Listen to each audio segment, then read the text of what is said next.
There were multiplayer online games in the early stages of multiplayer online games that collapsed into anarchy. And then they had to be shut down. And the reason for that was that they weren't playable games. There was some flaw in their underlying set of assumptions that made them unsustainable as a meeting place for multiple human beings across large periods of time. Others are more equilibrated and people will play them. And so you can also think about a game as an equilibrated state, for example. And Piaget is quite smart about this sort of thing. So let's say a Monopoly game. Well, is it an equilibrated state? Well, the answer to that is yes, insofar as all the players finish the game. And then you might say, well, all the players finish the game and they're still friends. You know, because that would be another level of specification or constraint that you could put on it. But it's also interesting if you consider something like an enjoyable game as an equilibrated state, that you can have competition within an equilibrated state, a social community, with no problem, as long as everybody agrees on what the rules for the competition are.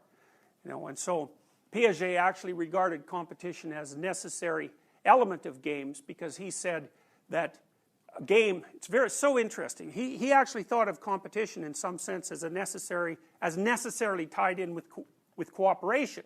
So here's an example. Take a hockey game. So then we could say, well, are people playing hockey, are they competing or are they cooperating?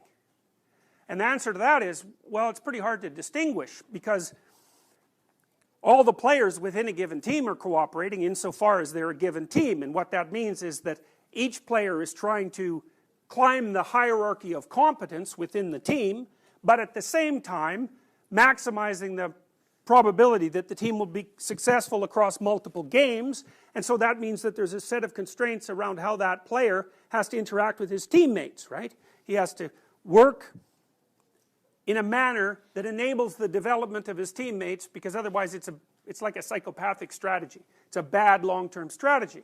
And then you might say, okay, fine, people are cooperating within the team, but what about between teams?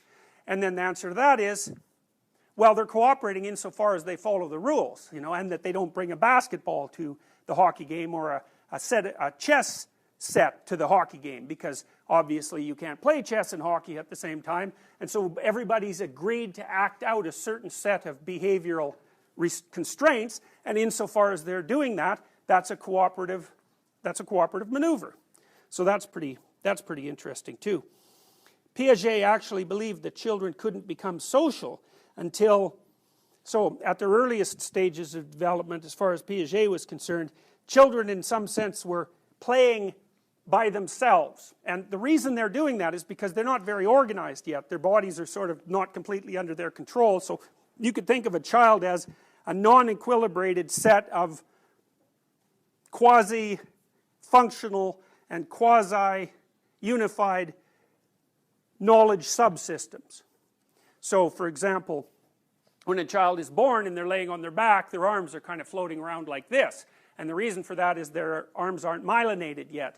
The baby's kind of myelinated from a nervous system perspective in the center of its body, and its mouth is pretty wired up. But the rest of it isn't very formed, and so what the child has to do is integrate him or herself as an individual entity and bring all those subsystems online and into something that's sort of integrated across reasonable lengths of time.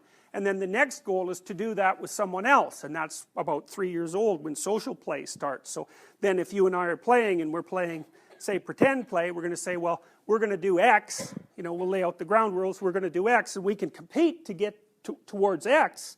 But if we couldn't have unified our goals, so unified these frames of reference, we wouldn't be able to compete in the same space. And so one of the things Piaget is pointing out is that it's clearly the case that a competitive game can facilitate cooperation, and in fact the establishment of such games might actually be absolutely fundamental to socialization itself. So, you know, because, well, you don't just want a game that everybody can play. I don't think so. I don't think that's sufficiently motivating for people. You want a game that everyone can play, that everyone has a chance at winning. Because playing is something, that's for sure, and if it's a good game, just playing it is interesting. But winning is also something. And so that places another constraint on those games that people find, that people are willing to voluntarily play.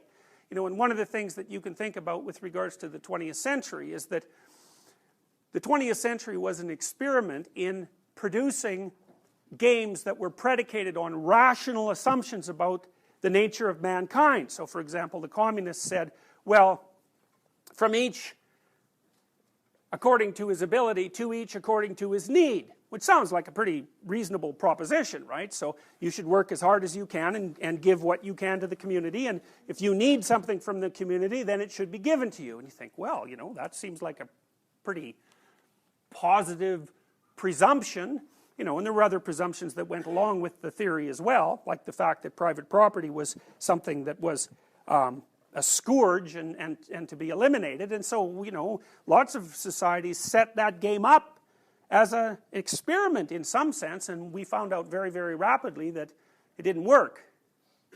So all games are not equally playable, and that's a proposition that you can use to orient yourself in a world where people talk about the relativism of different moral beliefs. Now obviously there's some relativism, because in our society, for example, you can do perfectly well playing the plumber game or playing the lawyer game, and the plumber game and the lawyer game are obviously different at all sorts of levels of analysis, and you know, those are modes of being. You could think of them in some sense as moral systems, and both of them can operate in the same environment.